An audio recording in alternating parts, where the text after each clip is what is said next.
bem. Eu tenho a honra de contar com essa bancada de comentaristas. Edna Marcel, a Leide Lilás, boa tarde, seja bem-vinda. Boa tarde. Tássio Cruz, do portal Dia.com, boa tarde, seja bem-vindo. Já, em instantes, João Magalhães, editor de política do Jornal Dia e diretor do jornal e portal em exercício, viu? Muito bem. É importante destacar essa missão interina do João Magalhães. Já ele entra aqui no quadro para trazer informações para a gente também.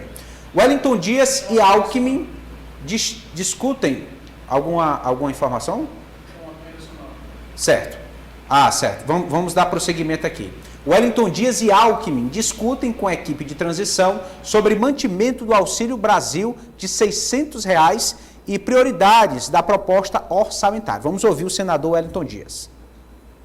Aqui com a nossa liderança da Câmara e do Senado, coordenado pelo nosso vice-presidente eleito Geraldo Alckmin, uma agenda em que, com muita boa vontade do relator do orçamento, senador Marcelo Castro, mas também aqui com o diálogo com o presidente do Senado, deputado Celso Sabino, juntamente aqui com o presidente das duas casas, aqui um cronograma que prevê uma condição de trabalho da área técnica para até terça-feira a gente garantir as condições de dados aquelas áreas que são críticas e de interesse ao nosso povo, conforme o projeto do presidente Lula.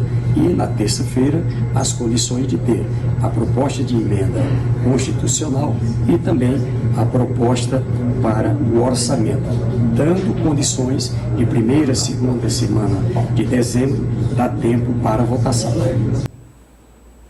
Então, Edna, uma necessidade iminente nesse momento, manter o auxílio emergencial que estava sendo pago, nessa cota de R$ 600. Agora, é preciso ter previsão legal, o esforço é para isso. Exatamente.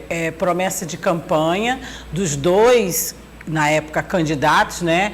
E mais ainda, reafirmada do presidente eleito, presidente Lula, já que fazem o Partido dos Trabalhadores e a esquerda faz toda uma campanha e se dedica a essa pasta social. Né? E essa pauta é muito importante mesmo. Agora, como você disse, tem que ser realmente em bases legais. A gente sabe do teto de gastos, que é um assunto e uma pauta, os colegas sabem, muito debatido durante a campanha, né? Então, existem sim as promessas de campanha. A gente acabou de ver matérias falando da questão da gasolina, dos impostos, enfim, mas vamos crer que essa equipe de transição e que também, após as primeiras medidas e depois, é claro, tudo tem que passar pela Câmara, pelo Senado, que realmente se chegue a um denominador comum, que se garanta um auxílio que o nome já está dizendo, é emergencial, né? Tão necessário, e todos nós sabemos, bem antes do início da campanha, a situação de vulnerabilidade que o país atravessa, a situação difícil que pessoas passam, pessoas que estão nessa situação, com risco, inclusive, de insegurança alimentar. Então, partes legais a contento, creio que essa equipe vai fazer tudo para garantir os recursos e para garantir o auxílio. Recepcionar o João Magalhães, boa tarde, seja bem-vindo.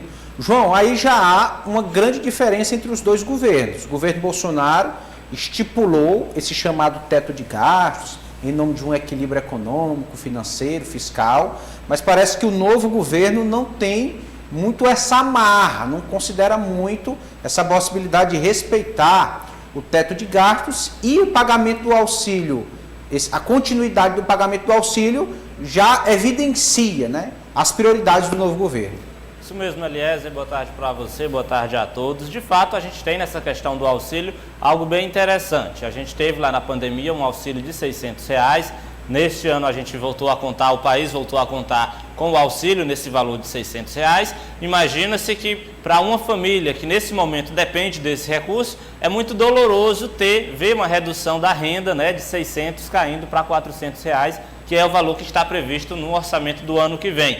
Então, por isso que a equipe de transição tem chamado da PEC dos recursos inadiáveis, né? Porque não dá de fato para esperar muito. Obviamente hoje mais de 21 milhões de famílias dependem hoje do auxílio para ter um incremento na sua renda, para estar colocando a comida na mesa. Então, de fato, é prioridade do governo eleito continuar com esse pagamento de R$600 logo em janeiro, para não haver uma quebra. É bom lembrar que o orçamento prevê esse valor de R$600 até dezembro, então para que ele seja assegurado a partir de janeiro novamente, é preciso fazer mudanças, alterações na proposta de orçamento que tramita lá, e aí a gente tem o piauiense Marcelo Castro como relator, né, da proposta orçamentária da União para o ano que vem, e aí entra também o Wellington Dias, escalado pelo governo eleito, para deixar o orçamento com a cara desse novo governo, todo mundo trabalhando, tentando encaixar principalmente essa questão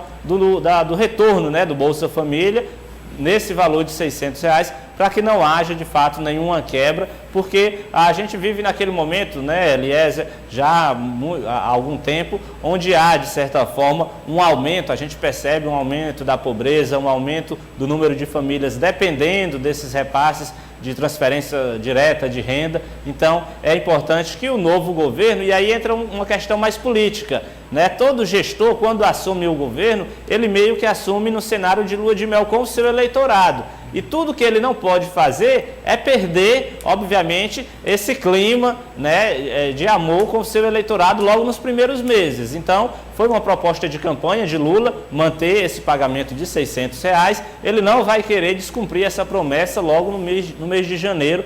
Por isso, esse corre na tentativa de planejar, né, e assegurar que esse recurso continue neste patamar. Até porque a gente já tem vivenciado esse clima de que a eleição acabou no domingo, mas ainda há alguns movimentos discutindo questões eleitorais. Isso, de certa forma, deixa o termômetro da política a uma temperatura meio alta, e tudo que o próximo presidente quer, obviamente, é ficar num clima amistoso com a população, não só com o seu eleitorado, mas o clima de estabilidade é bom para todo mundo, e então não quer passar pelo risco de descumprir essa, que foi uma das principais promessas da campanha.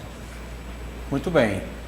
Tássio Cruz, medida importante, porque nós estamos falando de transferência de renda para uma parcela da sociedade em situação de vulnerabilidade e que naturalmente vai poder participar dessa injeção de dinheiro na economia, de circulação de renda.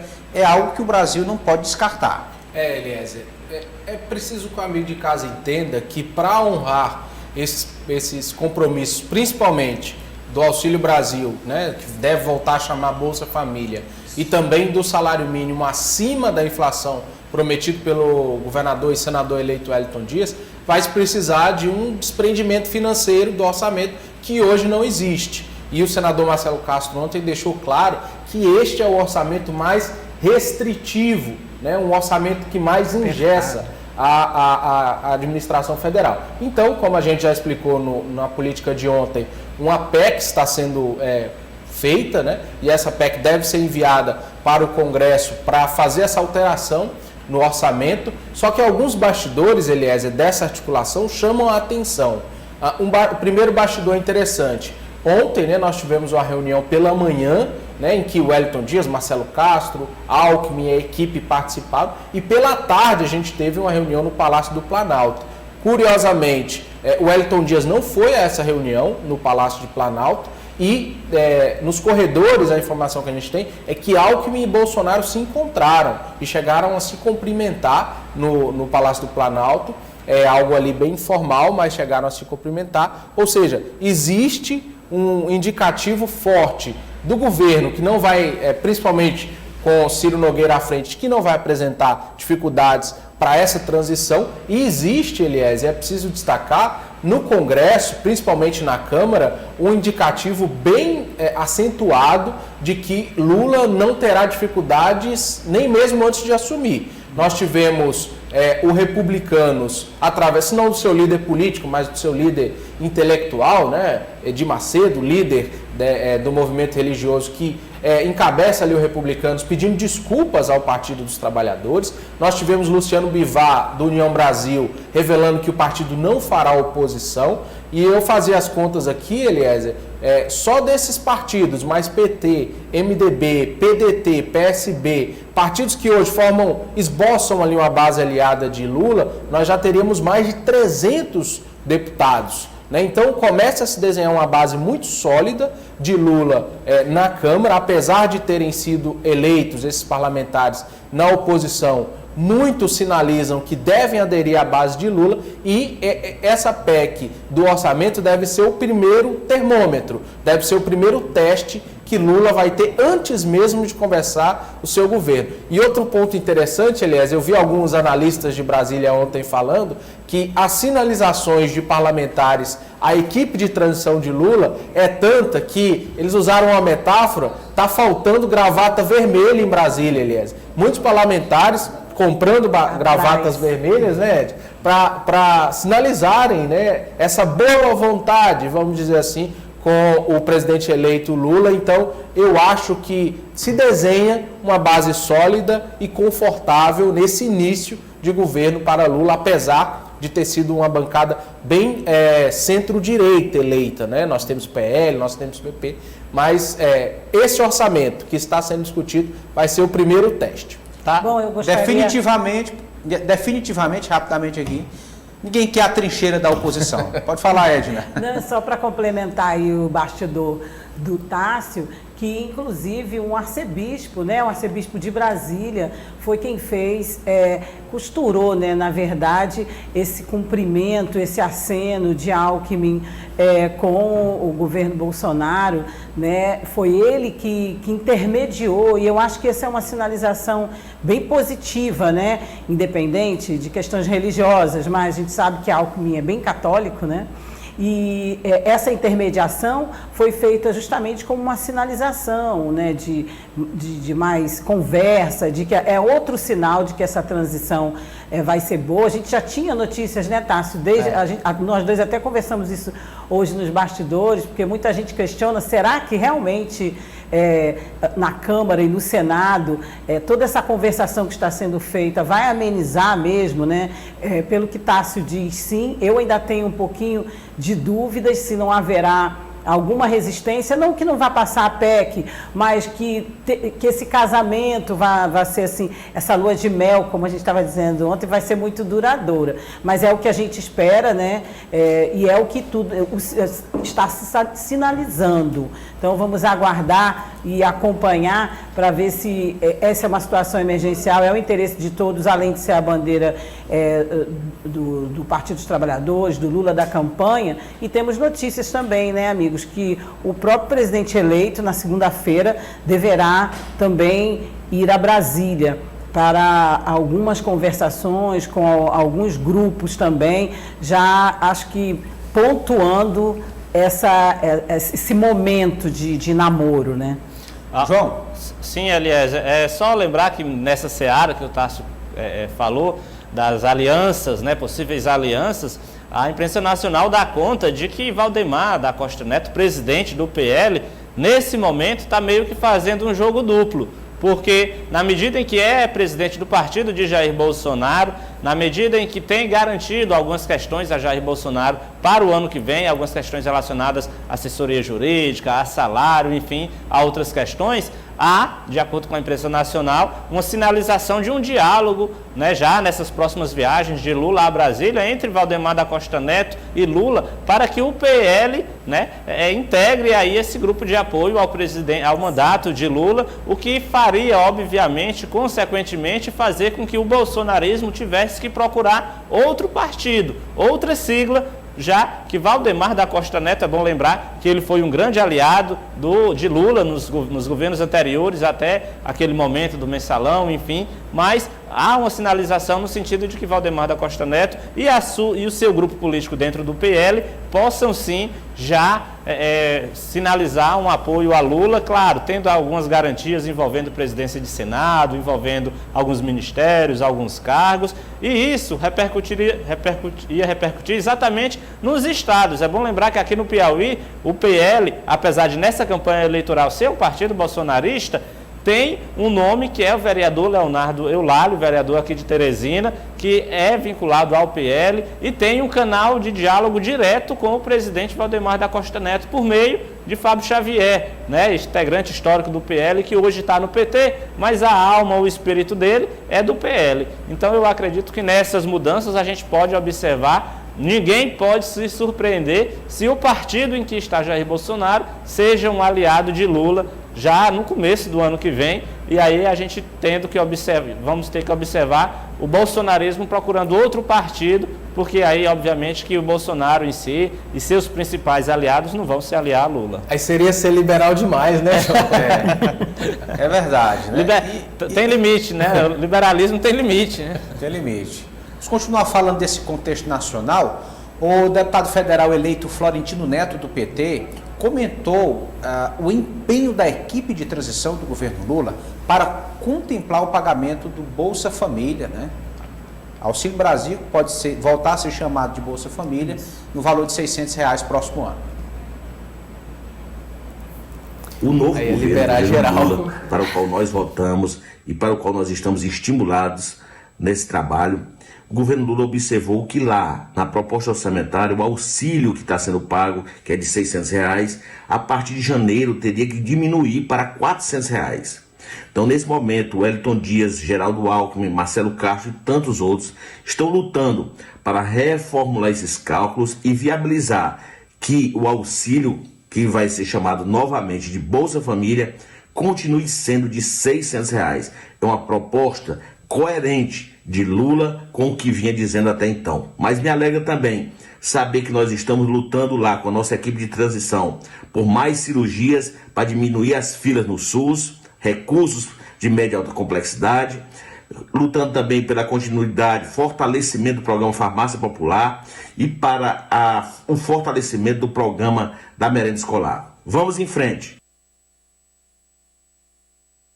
Empolgado, não é, Edna Maciel? Um deputado eleito pelo PT, o PT que tende a se fortalecer no Congresso Nacional, esse PT pode contar aí com Florentino Neto. Florentino que teve aí sua marca na área da saúde, né, secretário de saúde, foi eleito, né, bem votado, enfim, é natural essa empolgação, né, Eliezer e colegas, depois do resultado, ainda mais com essa cereja do bolo aí em nível nacional. Então, acho que é mais do que natural que o grupo, né, do Partido dos Trabalhadores tenha essa empolgação e mais, que queiram realmente cumprir com todas essas promessas de campanha, né? Afinal, tanto o presidente Lula como o governador Rafael se comprometeram, assinaram embaixo, foram nas redes sociais falar dessa dedicação para esses projetos e a população está aguardando e vai estar acompanhando de perto. E é muito importante que nesse momento, tanto em questões de orçamento como questão de políticas sociais, seja cumprido e seja acompanhado de que realmente o grupo vai fazer jus aos votos que tiveram, né? A resposta que todo eleito pode dar a quem os colocou nesses lugares. Tássio Cruz, ouvimos aí o deputado federal eleito Florentino Neto, que foi secretário de Saúde, né, deixando claro que vai compor e fortalecer a bancada do PT em Brasília. E aqui no Piauí, o governador eleito Rafael Fonteles anunciou, né, quem será o próximo secretário de Saúde do seu governo. Isso mesmo, Eliezer. O fato curioso é que existia, né, nos bastidores aí a expectativa de Florentino Neto, que indica, né, atualmente o secretário de Saúde. Ele deixou o Neres, Dr. Neres, lá no lugar, né, dele quando saiu para disputar a eleição. Existia a expectativa se Francisco Costa, se Florentino Neto poderiam ocupar a pasta, com a indicação que você comentava agora há pouco, Antônio Luiz, que atualmente é secretário de Fazenda, que havia sido designado para a Secretaria de Fazenda. Rafael Fonteles o direcionou, remanejou, foi a palavra que ele usou, para a Secretaria de Saúde, e Emílio Júnior, né, técnico do Tesouro, ocupa a Secretaria de Fazenda. Existia ali sempre Emílio Júnior, Antônio Luiz, Antônio Neto ocuparam ali postos técnicos de finanças, e agora há esse remanejamento. Então, o que se tem de certo, né, praticamente certo, Eliezer, que nenhum dos dois, nem Florentino e nem Francisco Costa, deixam a Câmara, né? Então a expectativa, se existia a ideia de que sairiam para que Merlong assumisse, existe também a expectativa de Merlong assumir algum cargo aqui no primeiro escalão, em alguma secretaria, então é praticamente sepultada essa possibilidade. Quanto ao que ele falava, Elias, um ponto interessante de se destacar é que Lula pretende, né, como uma política de Estado, né, não uma política de governo, mas como uma política de Estado, pretende dar continuidade aos programas sociais, porém quer contrapartidas, coisas que não haviam atualmente com o Auxílio Brasil e o Auxílio Emergencial. Contrapartidas que marcaram programas anteriores, como Bolsa Família. Por exemplo, a comprovação da matrícula em escola, né, das crianças, comprovação da vacinação, uma série de requisitos que comprovam essa política de Estado. Então eu acho que deve ter continuidade esses programas sociais, até se fala em uma ampliação do Bolsa Família para mulheres que são esteio de lar, né? São aquelas mulheres que são mães e que não possuem matrimônio, né? Que não possuem um marido, né? Que são ali o esteio do lar. Então vamos aguardar e ver como que vai ser definido esse Bolsa Família, que, como eu disse, Lula e a sua base política quer colocar como uma política de Estado com contrapartidas. Seria um adicional, né? Desculpe. Isso. Seria um adicional de 100 ou de 150 reais, não me lembro bem o valor, mas seria um adicional. E só para complementar também o que o Tássio disse, Eliezer e João, vontade. Eu acho que a grande importância, acho que além de contrapartida, eu acho que a grande importância, e que talvez não se tenha visto com tantos detalhes no outro governo, no governo Lula, é a fiscalização, e até mesmo depois desse governo, é a fiscalização desses compromissos sociais, dessas políticas públicas, porque muito se criticou também de que fica dando um bolsa esmola ou deixa as pessoas sem trabalhar, dependendo desse dinheiro, mas tendo toda uma fiscalização e tendo também essa contrapartida, eu acho que vai ser mais difícil da gente ter quem realmente faça mau uso, ou que a gente sabe que sempre tem, né? Ou pessoas que se cadastrem de forma errada e não seja rapidamente detectado e retirado do cadastro. Bom, João Magalhães, nós vamos projetar aqui o anúncio que fez em suas redes sociais o governador eleito Rafael Fonteles, colocando o atual secretário de Fazenda como próximo secretário de Saúde do estado do Piauí, Antônio Luiz.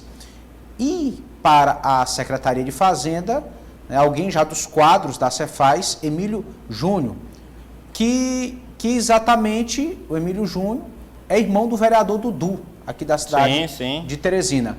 Bom, João, 3 pastas estratégicas fundamentais de elevados orçamentos com perfis eminentemente técnicos. Exatamente, principalmente a saúde, né? Ontem a gente falava da educação, que vai ter alguém inclusive um magistrado que vai ter que abandonar a carreira da magistratura para poder gerir a Secretaria de Educação, e agora Antônio Luiz, que demonstra-se, né, a cada dia que passa, ser de fato o nome da extrema confiança de Rafael Fonteles para exercer qualquer função no governo, porque a Secretaria de Fazenda, obviamente, já é para você cuidar da chave do cofre, você só vai delegar para lá quem você tem muita confiança, e nesse caso, Antônio Luiz sendo remanejado de uma área estratégica, que é a Fazenda, para a Secretaria de Saúde, que é também estratégica, porque obviamente é uma das áreas essenciais para a população, onde a prestação de serviço precisa ser desenvolvida de forma bastante eficiente. É bom lembrar que ele não é um profissional da área da saúde, portanto é alguém que vem com um caráter técnico de gestão,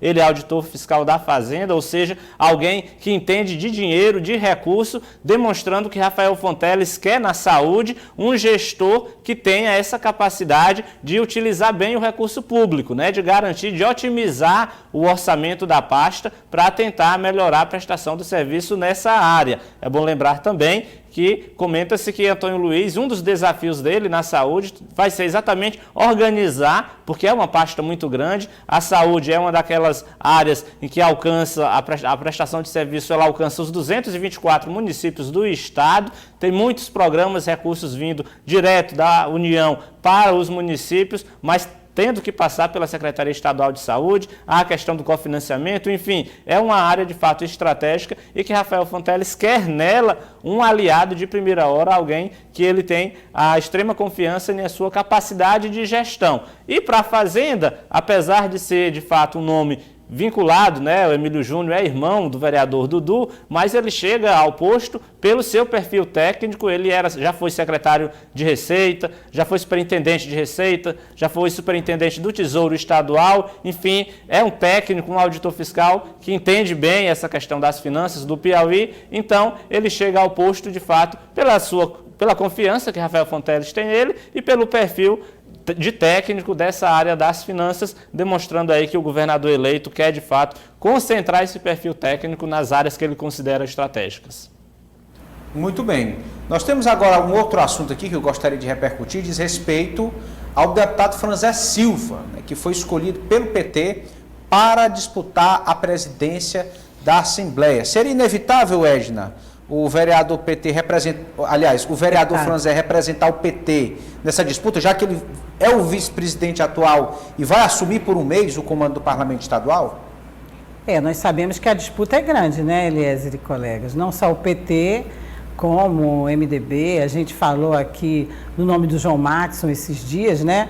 Até mostramos uma foto, enfim, falamos também em Georgiano, né? Se falou aqui no nome do Georgiano, deputado Georgiano, depois não se falou mais com tanta força. A gente sabe que a presidência é disputada, sabemos que hoje não há tanta resistência na questão da base do governo, mas há sim a grande possibilidade, não digo que seria o natural, mas é grande chance sim, já que ele está nesse posto, né? E já que representa o Partido dos Trabalhadores e que estão mesmo, a base do governo está unida e a gente vê que aí não há tanta resistência, como a gente estava conversando em nível nacional, de uma negociação para até ficar, como a gente sempre usa a expressão, revezando mesmo, né, a presidência da casa, e a mesa diretora também será escolhida de forma que eu acho que contemple todo mundo, que não tenha muita briga. Mas vamos acompanhar também, Eliezer, acho que tem sim uma grande chance. Muito bem, nós estamos aqui chegando ao final do nosso programa, mas aproveitar a oportunidade para agradecer, né, um telespectador nosso. Olha que foto, hein? Nossa, João Magalhães. Vários espectadores. Me emocionei, viu, João? Pois é, Eliezer, a gente tem uma audiência qualificada, a gente comenta aqui. O Wellington Camasso, arquiteto urbanista, acompanha diariamente o Política do Dia, acompanha aqui o nosso trabalho no Sistema do Dia e hoje está completando aí uma primavera, né? E está comemorando aí com os colegas lá do Conselho de Arquitetura e Urbanismo do Piauí e encaminhou essa foto aí para a gente. Hoje ele está acompanhando o Política do Dia e muito bem acompanhado ao lado de amigos. A gente aproveita para agradecer o carinho da audiência e desejar a ele, claro, muita saúde, muita felicidade e, obviamente, que continue acompanhando o nosso trabalho aqui pelo quadro Política do Dia. Um abraço aí ao arquiteto e urbanista Wellington Camasso, que é presidente lá do Conselho de Arquitetura e Urbanismo e hoje está aí ao lado de amigos, comemorando seu aniversário e acompanhando também o quadro Política do Dia. Vai para a festa depois, João? Eu já vim de lá. Eu já vim do almoço. E o presente é nosso, tempo, né? Animada a festa, parabéns a todos. Gratidão aí pela audiência, pelo carinho com a nossa equipe. É uma satisfação muito grande ter vocês aí com esse vínculo aqui com o nosso telejornal. Edna Maciel, amanhã é dia O Dia Rural. Sim, amanhã é dia de muita notícia do campo, do agronegócio, falar da agricultura familiar, pesquisa da Embrapa, a partir das 8 horas da manhã. Eu conto com você, eu, Raimundo, a Cíntia, o Zan, e no domingo tem reprise do Dia Rural. E na segunda tem Comando Geral. Muito Eu acho que rimou, bem. deu para rimar? Fazendo um esforço, né? Comando Geral, segunda a sexta, a partir das 6 da manhã na FM O Dia, às 7 também na O Dia TV. A todos os que nos acompanharam até este momento, muito obrigado pela valorosa audiência de vocês. Ótimo final de semana. Se cuidem. Na segunda-feira o Jornal O Dia News volta sob o comando do nosso comandante Douglas Cordeiro. Muito obrigado e até a próxima.